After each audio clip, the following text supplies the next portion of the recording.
And just for one person to be like, actually, I'm going to get a group of people together and focus on this and actually go through chapter by chapter. I was like, that is exactly why I wrote the book that way.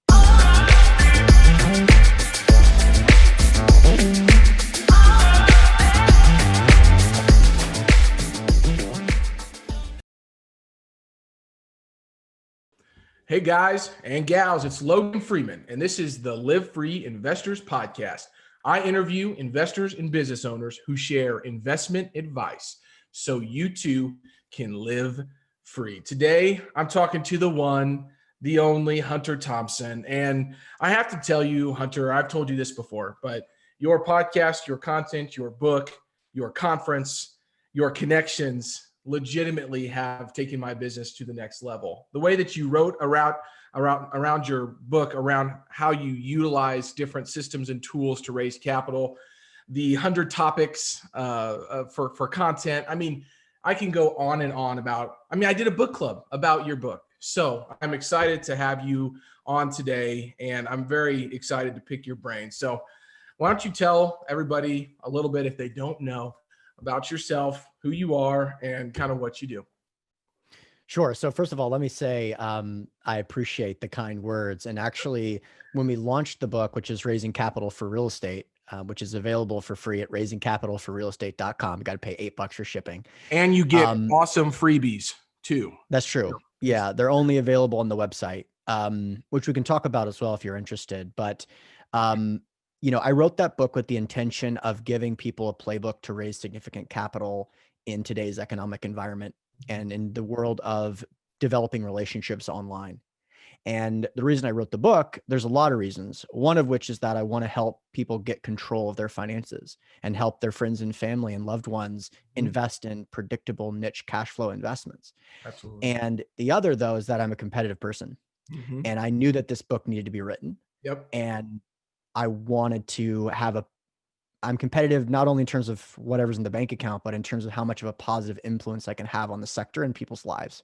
Yeah. And so when I found out that you had done a book club about that was like right after the launch. And I had heard the rumors that someone had taken it as seriously as I took it, basically. And I was like, such an incredible moment because I didn't know if it was going to land because it's so dense. And just for one person to be like, actually, I'm going to get a group of people together and focus on this and actually go through chapter by chapter. I was like, that is exactly why I wrote the book that way. Yep. And what's cool is that it's actually happened a lot. It's happened several times. And that is just incredible. So thanks again. Yeah. Talk about like just an affirming feeling, right? That's your baby. You didn't hold back. Most of these books that I read, I pick up and I skim through them and I'm like, okay, I'm going to make sure I focus on this chapter and that chapter. Everybody else is talking about, no liking and trusting in every single other chapter. I'm like, I don't need that. I know what that means. I know how to do that. What I need is, how do I create content? What are the emails? Get this, man. One of the guys that read your book, he's a good buddy of mine. I've been on his podcast. He's been on mine, Tyler Chesser. I'm on his list because I like to see what he's doing and what he's focusing on and how he's growing. He gets incredible guests on his podcast, just like you, though, like Simon Sinek and Seth Godin and, all awesome. of these guys, like big guys. Anyways, long story short, I get an email and I had just finished up the chapter of the book that you literally give people the word by word email that you use in your systems. And it was almost verbatim what that. And I sent back a message and I said, you must have just read Hunter's book. And he goes, you bet I did. And it's That's just pretty funny. To see that in practice, man. It's so applicable. There's so many books that are complete at the theoretical level, but not effective at the applied level. And you not only brought it from complete at the theoretical level, you literally laid it out on how to raise capital. And so when people ask me, Logan, how do you raise capital? The one thing I just say, I said, go read Hunter's book and then come talk to me. And most people don't come back to talk to me because they don't need to. It's right there. So I'm not just saying that because you're on my show. It's because the book is right here and I use it every single day. So I appreciate Love hearing that. Yeah. Love hearing that. Well, let me just briefly talk about kind of the inspiration for that, because I know that a lot of your listeners are investors and some Yep. are also operators and some may be participating in kind of a hybrid approach. I would say that if you can really look to those for inspiration that have really impacted your life, and model what they have done, Mhm. that is the playbook for your own success. And I know you're really obsessed with productivity. So am I. The ultimate productivity hack is to be able to do that, to first identify those people who, from a gut feel perspective, you identify with, and then say, okay, look at their career, look at how they're participating in the space. And the closer they're participating in how you want to participate, the better it is as a model for your own success. Yep. And the better you can use it as a blueprint. And even if you can't talk to them directly, which people with podcasts have been able to, which is pretty incredible, you can still take exactly the steps that they've gotten to get to where they are today. And Yeah. if you're listening to the show and you're just cramming this content at 2.5 times speed and you're going in between the gym and the car and all this, sometimes you can miss on that opportunity to listen for, okay, you're starting to hear, okay, yeah, I've heard the same story over and over again. Wait. What are the reoccurring themes that take place in those early stories? Mhm. So I can start myself now and compound at a rate of growth that's higher than the guests themselves. Yeah. So Yeah. I couldn't agree more. I mean, one of the things that just hit me recently was in who I'm resonating with and studying a lot right now is Perry Marshall. Perry Marshall was the kind of the founder or the preeminent, presence of Google AdWords.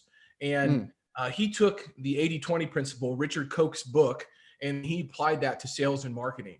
And, when I bought the book a while back, I just kind of wrote it off. I was like, yeah, I don't need to read that. But Perry just came out with this new book called Detox, Declutter to Dominate. And then I read that. It's like a pamphlet. He took the 20% of his 80-20 book and made a pamphlet. So I read that, and now I'm reading his book, and now I'm a customer of Perry's. So like, it's just things like that. Is you got to find people that you resonate with. And in the multifamily investing space, you have to be really careful because, in my opinion, there are a lot of folks out there building platforms, which is wonderful, but they're also building platforms for themselves. So you have to find folks that are willing to bring other people on, like myself and like you, on their shows to get the best investment advice. And that's what you do. You're bringing on guys like, what's the guy? Harry Dent. I mean, come on. Like, if anybody knows, just Google Harry Dent. He is not a real estate guy. He would be opposed to most real estate. And you brought him on a show and went head to head with Harry Dent. And I've emailed you about a few of those conversations. I said, I wonder if that was awkward on the show or not. But you don't back down, and you're willing to bring those conversations. And those episodes are worth more than any masterclass that you can get, because you're getting exposure to those great minds. And then you're, delving that information down and making it applicable to people. So Cashflow Connections, Hunter Thompson, go subscribe, leave a review. It is my top real estate podcast. So, at all that's awesome. times. So, Just one thing really quickly, just to say, that is common. So in their world of content creation, if you actually stand up for something, if you have the capacity to say, okay, I know which way the wind is blowing, at least from my perspective, that's part of it. You have to have the confidence to think in that way, but then you also have the confidence to say it publicly. And there's a lot of reasons why you shouldn't. You shouldn't because intuitively you want to be kind of liked by everybody. right. That's the way that we're biologically wired. We don't want to have the person with access to food not like us and then we starve. That's not the way the normal economy works. The way the real economy works is that now it's not being liked. Now it is no one knows who you are. Yeah. Now it's so loud that you actually have to stand out. But once you do so, you're able to attract. Logan Freeman will say, oh my gosh, I have tapped into this resource that I'm actually aligned with in so many ways. So Logan is like a high buy-in person in my sector. We see the world very similarly. And therefore, it's no surprise that the podcast and the book both resonate with him. But by the way, it's not for everyone. In fact, it's not for most people, but I don't care. As long as Logan and I can be boys, I'm happy. That's right. Yeah, no, I absolutely, I love that. I mean, you did not change your message to make it, liked by the masses. You did. There was a very, targeted folks that you were going after, and you hit it. So, very, very good book. Okay. So this year's obviously still being very interesting in the real estate world.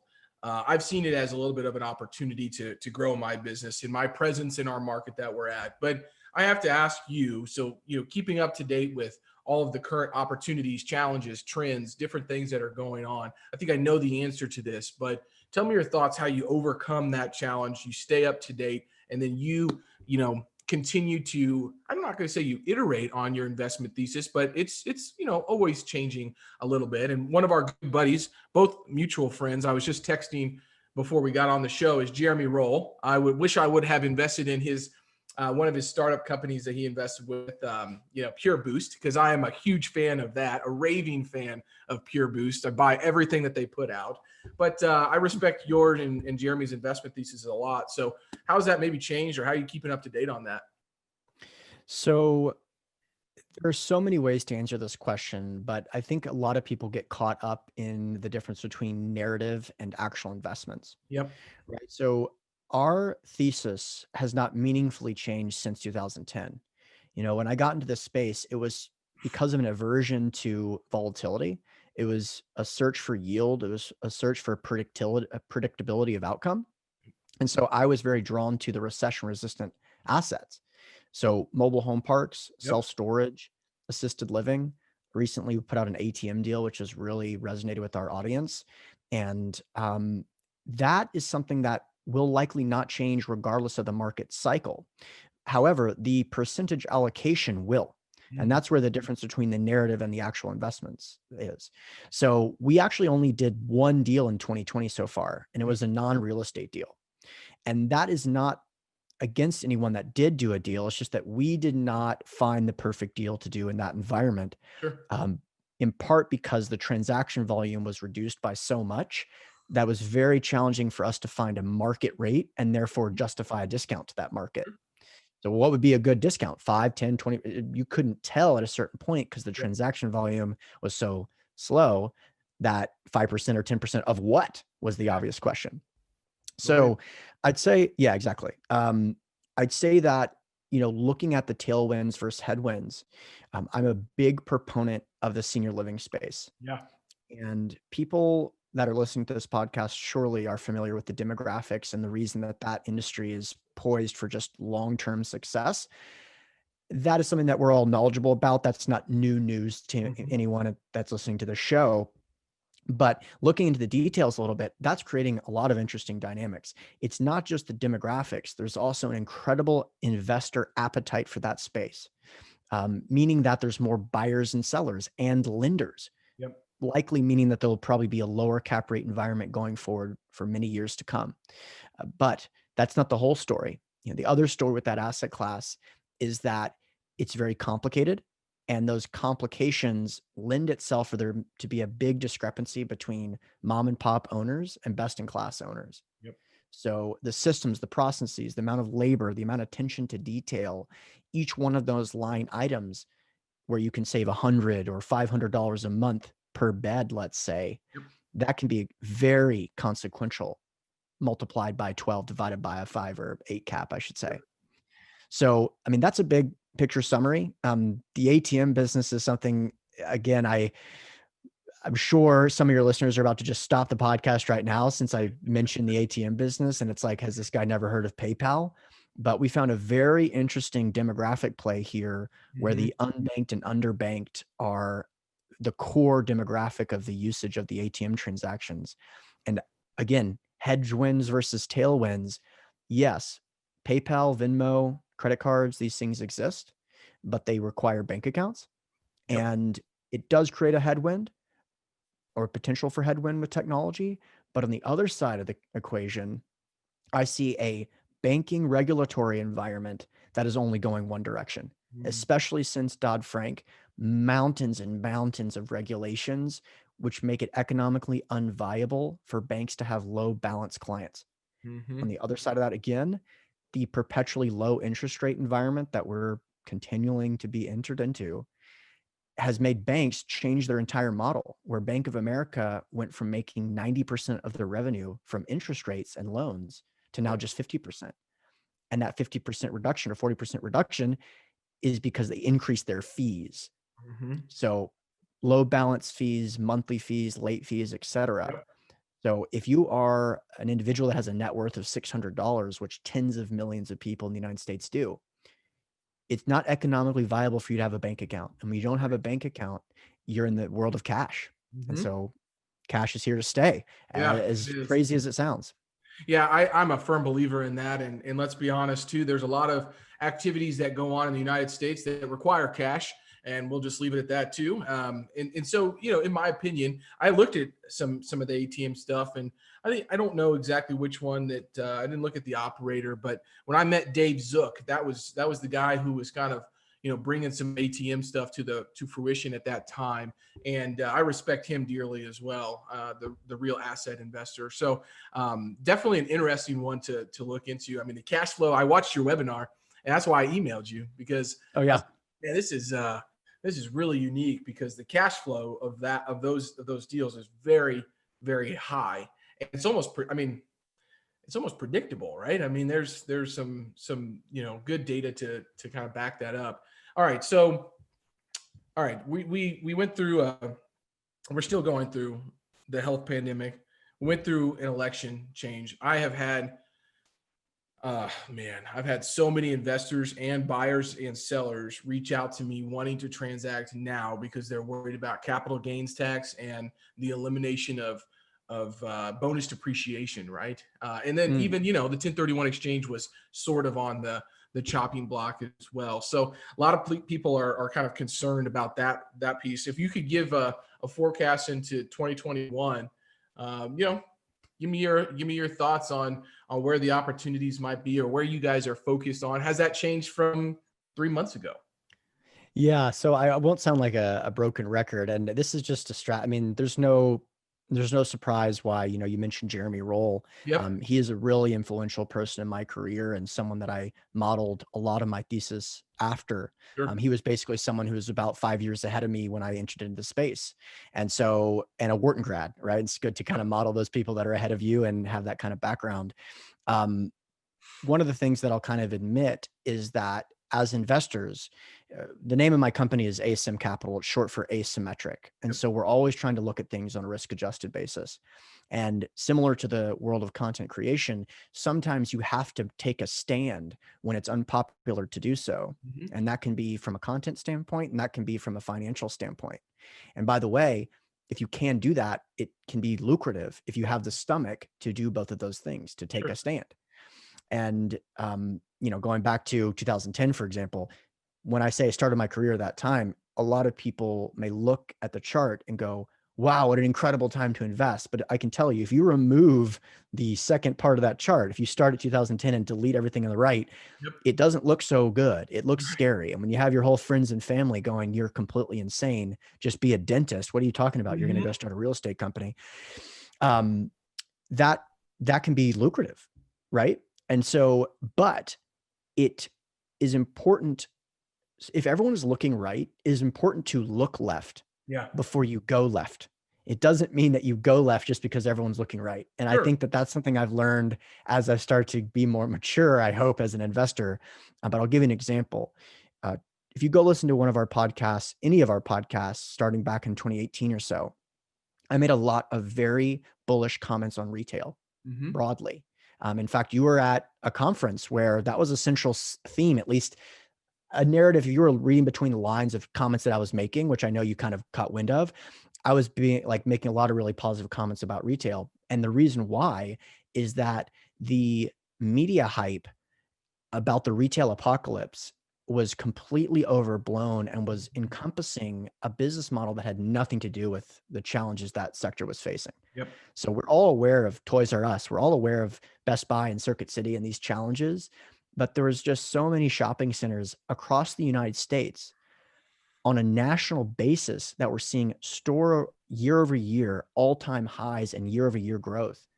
And those stores were tenanted by martial arts studios, nail salons, CVS, Vons, grocers. And I said, look, there's going to be a huge opportunity here because I've been through this before. When there's a big delta between the media, the narrative, and the data, there's an opportunity for pricing arbitrage. Now, we didn't find the perfect deal, and we didn't end up moving forward from our perspective. But now coronavirus has created this completely historic situation. So it's like the 1-2 punch where the pricing arbitrage opportunity is really here in that sector. It's not really available otherwise. But I know this is long-winded, but I'll just provide some context. This is what happens as an operator who's trying to take advantage of these situations. When the real pricing arbitrage happens, when distress really happens, you don't need to be the first to buy. Mm-hmm. This is real estate.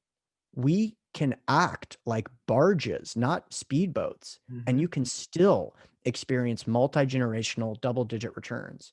So as the retail sector starts to recover and reposition itself, and the lending market starts to be more liquid in that sector, I think it's going to be very, very interesting to get those quality tenants and make an investment in that sector. So haven't done it yet. And I know I've said the ATM business and then the retail business, and there's people thinking, who is this guy? But just trying to provide some content that maybe you wouldn't hear otherwise. Yeah, no, we appreciate that. And, frankly, we have still transacted on the brokerage side, multiple projects on the retail side, and have seen the pricing arbitrage here in Kansas City very specifically, partly because of the relationships that I have with the developer, partly because he bought it completely vacant and has the spread that he can let go, but also he understands where it's headed.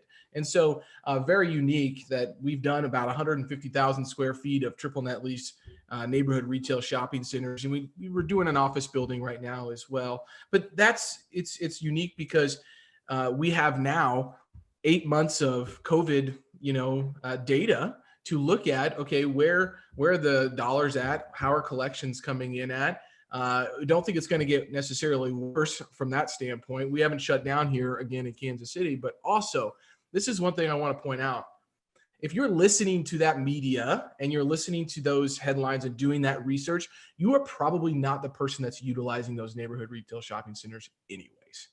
Just like there was folks that are using ATMs on a regular basis, there's folks that are going to the hardware stores, to the dollar stores, going to getting their hair cut, getting their nails done, that they still go to those places. And so I love to drive by these places before we go in an acquisition at different times during the day. It's my number one marker. Is like I go there in the morning, I go there in the afternoon, and I go there around 3 or 4. And I want to see how many cars are coming in and out. All I do is sit there for 30 minutes. And that's a really good marker of understanding the buzz around these things. And if you pick the right ones, man, the parking lots in Kansas City are still full. So that's just something that I want to think about too. When we talk about really affordable housing, literally affordable housing that we do, my wife and other people are always like, man, I can't imagine living there. Exactly. That's why you're investing in it. You're not living there, but literally 90% of the United States is living there. And so that's kind of a bias, I think, that people have a hard time kind of getting over. I've been studying cognitive biases a lot just recently, cognitive dissonance, loss aversion, the disposition effect, and endowment effect, because as I'm continue to try to refine my message, flip the script and pitch anything right up there. You've had Oren on your podcast. I know you're a practitioner of those books. It's really important to understand what's going on in the other person's head when you're talking to them, so your message actually lands, right? You can have the best data. I still remember the story that you tell. You had that whole room full of, I don't remember how many people it was. You had this deal. You were ready to go. The capital was in the room. You had the data. The way that you messaged it, though, it didn't land and it didn't resonate with those folks. And that was a big lesson for you. I've gone through that as well. So it's a hard lesson to learn, but one that I think a lot of people who are dealing with presentations and communication has to go through. All right, man. Well, Can I add one thing real quick? I know this is a short show, but okay. So we just did a podcast interview. I guess it was actually quite a bit of time ago, but episode 70, how to avoid cognitive biases when making investment decisions with a friend of mine, Steve Setledge. And I'll send you a link to that. But something that I kind of uncovered recently through talking about the ATM business in particular is that if you're raising capital, the rule that everyone refers to as rule number 1 is don't lose money. And I think that will always be the number 1 rule of investing, at least on paper. But I think the number 1 rule of investing, not on paper, but we all know it is to be the case, is don't look like an idiot. Yeah. For a lot of accredited investors, don't look like an idiot is more important than don't lose money. And the reason I say that is that if you're going to be raising capital, you need to arm your investors with all the knowledge that they need to go over and share with their friends how much of not an idiot they are. And so when the ATM business comes up, by the way, this is a big issue because you can definitely see a situation. Let's say the deal goes sideways for whatever reason.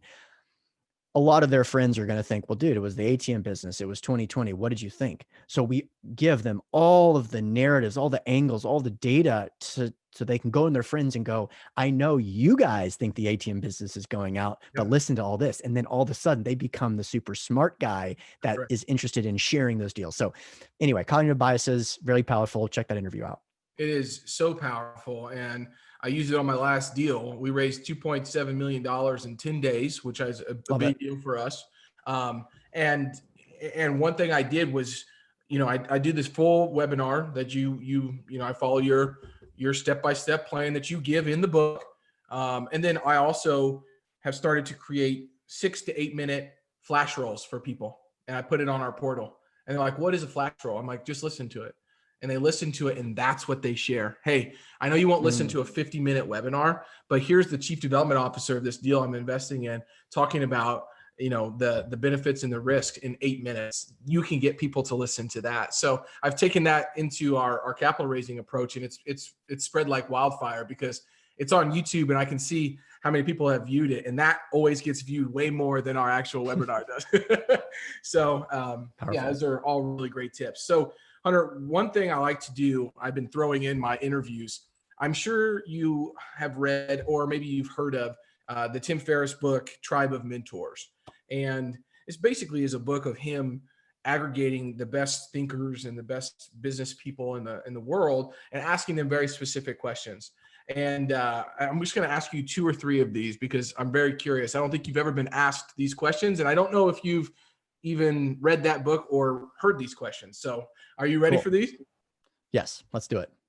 Okay. This is a fun one. And I know you're a big fitness guy, so I might go into that, but what purchase of $100 or less has most positively impacted your life in the last 6 months or just in recent memory? Whoa, damn, that is a tough one. Yeah, but you're like a social engineer and like a life engineer. So I'm curious to know what do you use on a regular basis, or what has impacted? Oh, dude, I have the best answer. I have the most honest and most cutting answer. Okay. The best thing that I have purchased in the last 12 months, or that's less than $100. Is that it? Yep. It will be the case from now until the end of time. It is an app called Dashlane. Okay. And I believe it's $4 a month. And it ensures that I don't have to memorize all my passwords. And so every website that I log into, it knows my login credentials. And this can be very complicated with 15 or so LLCs and stuff. Absolutely. And I spent probably 15 minutes a day trying to remember these things, trying new logins. And I know there's a bunch of competitors out there, but Dashlane is unquestionably the answer. Awesome, man. I was doing it today. Excuse me. I had one of my VAs trying to log into my Instagram from the Philippines and, set off this whole trigger. And then my social media manager calls me, Logan, you got hacked in the Philippines. And I said, no, it was somebody else. So I totally get that. Dashlane. Thank you for putting us up on game on that. Okay. If you could have a giant billboard anywhere with anything on it, getting a message out to millions, metaphorically speaking, what would it say and why? Wow. I kind of do have that billboard. And because of the podcast and this show, and I would be surprised if less than 100,000 people have heard my message, over the years. So I would love to 10X that, of course. But it's that there's another way to invest. Mm-hmm. There's a way to invest that has been creating multi-generational wealth since the beginning of, this country and far before it, where you're not participating without a strategic advantage, because that's the case with the stock market. It's just impossible. Even with a massive institutional type of infrastructure, you still see hedge funds, for example, fail in that industry. So with a small team, you can either directly conduct due diligence or rely on a firm like ours to a certain degree to identify quality operators that have an incredible track record. And because of their lack of scale compared to, let's say, billion-dollar type of funds, they can be very niche and selective with their deals. Yep. That's the message that I want everyone to know. That's why I wrote the book, because I want people to have the tools to be able to convince them of that and then help them get that money out of the casino. Yeah, absolutely. Like Russ Gray always says, moving money off of Wall Street and into Main Street. So it's one of my favorite sayings. Okay, last question on this. Humor me here. What is an unusual habit or an absurd thing that you are in love with? When I was really young, we had a pool, and I was obsessed with learning how to hold my breath. I thought it was the coolest thing in the world. When I was young, I did a science project. I heard about how alligators drop their heart rate down, and that's why they can hold their breath for so long. And so when I think it was in probably fifth grade, I did a science project about the relationship with your heart rate and how long you can hold your breath. And so it's a very elementary project. I mean, I was like 9 or whatever, but if you do 100 push-ups and then try to hold your breath, it's like very different. And people with resting heart rates that are lower typically can hold their breath for longer. And so this kind of breath work stuff that you may have heard about, where people do some breathing when they're meditating, that's started to become popular. But I just, by randomly just being obsessed with learning how to hold your breath, I kind of, without reading about it, tapped into that and realized if you hyperventilate for like 5 minutes, I could hold my breath underwater for like 3.5 minutes when I was like 10 or 12. And I just went to something called breath work, which is like you go into a yoga studio, basically. You just lay and follow the breathing exercises. And I held my breath for more than 5 minutes on the first try. Wow. Now, part of that, and the class or whatever was like 30 people, and I did hold my breath longer than anyone else. And there was a lot of people that were very experienced in there that had never done that before. But it's pretty cool. And I don't know if I can use it in any way, but now it's like popular science has kind of caught on to this. I'm trying to remember the thought leader in this space. It's the Iceman. It's the Iceman. Yeah. What's his name? Oh, what's I can't remember exactly. I can't He's been on Joe Rogan. Yeah. But yes. So it's cool. There's something about breathing, and it's free. So you can do the stuff.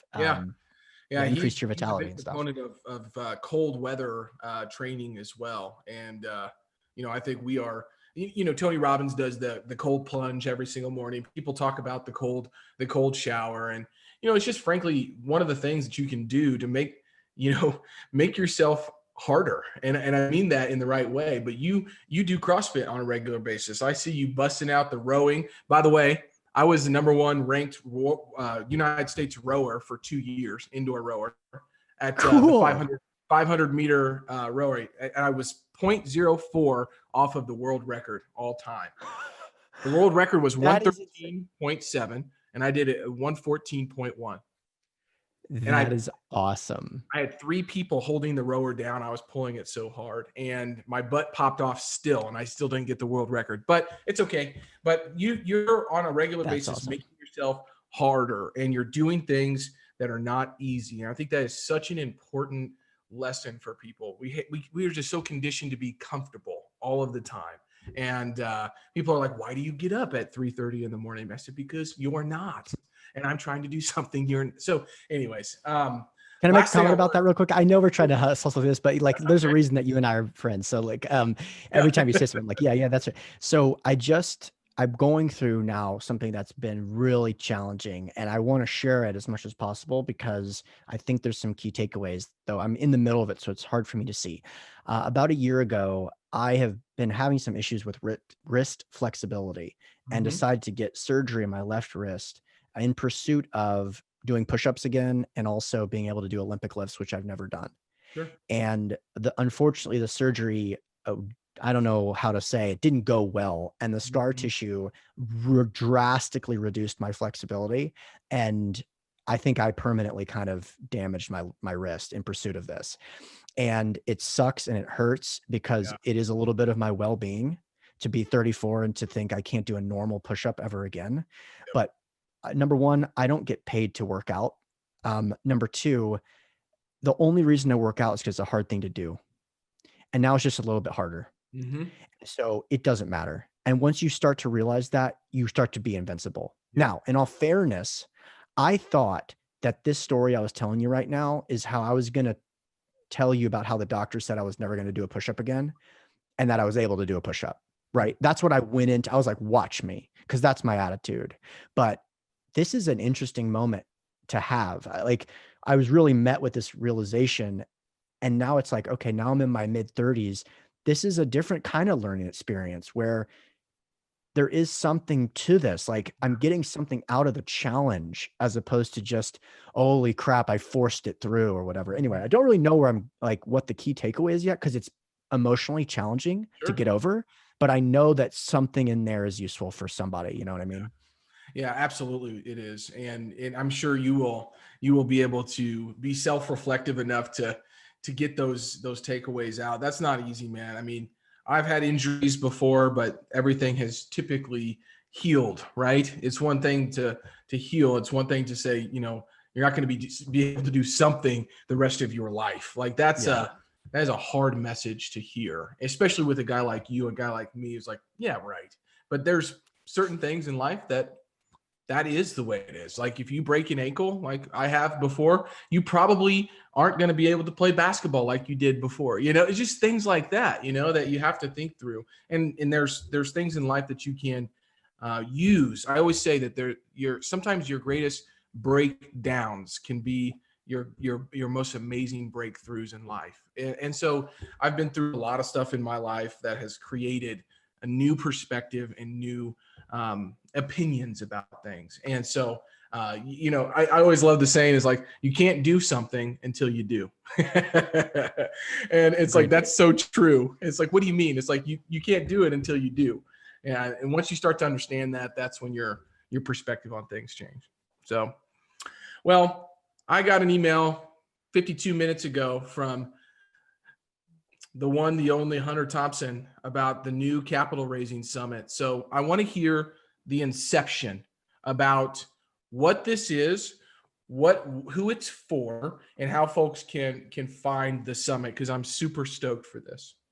Yeah, happy to do it. So we recently raised about $5 million in 30 days, and it wasn't our most successful raise. I think we've raised 5 million in 72 hours before or something like that. But the key was that 30 days tapped me in, because 30 days is a consequential number in the real estate sector. Yeah. If you can't have the confidence that the $30 million is going to show up, then you can't buy a $30 million property or a $90 million property, I guess.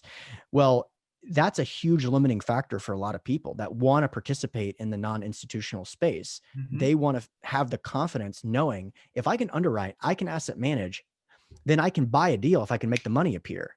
And that make the money appear part is very, very critical, and is a big hurdle for a lot of people that would otherwise be amongst some very savvy, sophisticated operators. So I decided to create a summit where we're going to talk to 24 capital raising experts, where we're only going to ask them one question. What is the one strategy that you implement that allows you to raise $5 million in 30 days? Mm-hmm. And because of the fact that it's been so specific and caters exclusively to capital raisers, the answers have been so curated and specific and actionable that it's very similar to my book, right? So in this show, for example, it's a cool podcast. We've talked about my wrist injury. We talked about my book and the summit, whatever, but that's for a more general audience. But once you get to the super, super curated, then it's like, okay, I just want to talk to Whitney Soul about podcasts. How do you create a podcast? What microphone do you use? What apps do you use? How do you create a team that allows you to scale and do 5 episodes a day or whatever he does? That is really useful information, as opposed to a more general type of conversation, which is great too. But when you're curating it down, the amount of how actionable it is just really increased. So there's 24 of these interviews. It's free. And it's like the who's who, including our boy, Logan, who's going to talk about what he's best at, which is networking. And so any of these strategies can put you in a position to raise $5 million in 30 days. And there's 24 different ones where Whitney's talking about podcasting, Logan's talking about networking, Richard Wilson's talking about using investor databases. And you can learn it all at 5millionin30days.com. And the numbers 5 and 30 are numbers. So just type in 5millionin30days.com and I will see you there. Yeah, I am stoked for this. the folks that you have lined up. Richard Wilson has been on my show. Actually, we did a book review of his book, Raising Capital, which is, is a very interesting book, but he is such a giving guy. And I love the fact that he's young. He has been doing YouTube videos for 8 years. If you go on his YouTube channel and scroll all the way back, he's in front of all of these amazing places talking about capital raising. You've got Kathy Fettke, who is on top of her game in relation to what's going on in the economy. Neil Bawa, the mad scientist who I met at your conference. And, a good friend of mine, Michael Blanc, as well. So I'm pumped about this. I'm excited to talk about networking. I think it's a concept that you break down very well in your book for how to network almost, this is in person. What I've had to do the last 8-12 months is take those same principles and apply them to connecting over a video camera. And I tell you, and over a phone, it is not easy to do. And you do a great job in your book on how to start investor conversations, those first calls, give people a framework.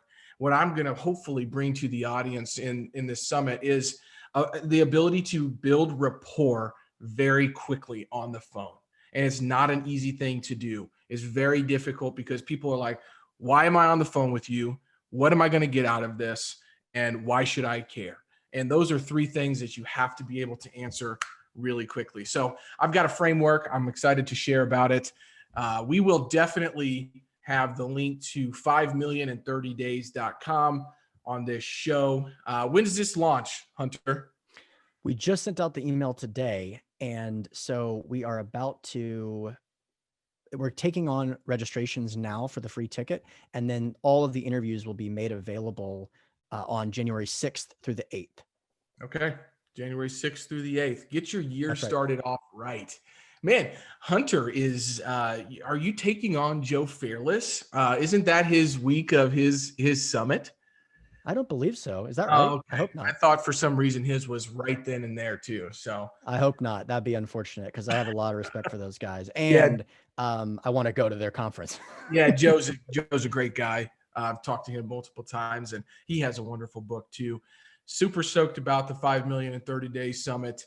Hunter, if one person, was going to sign up for this, just answer this question for me.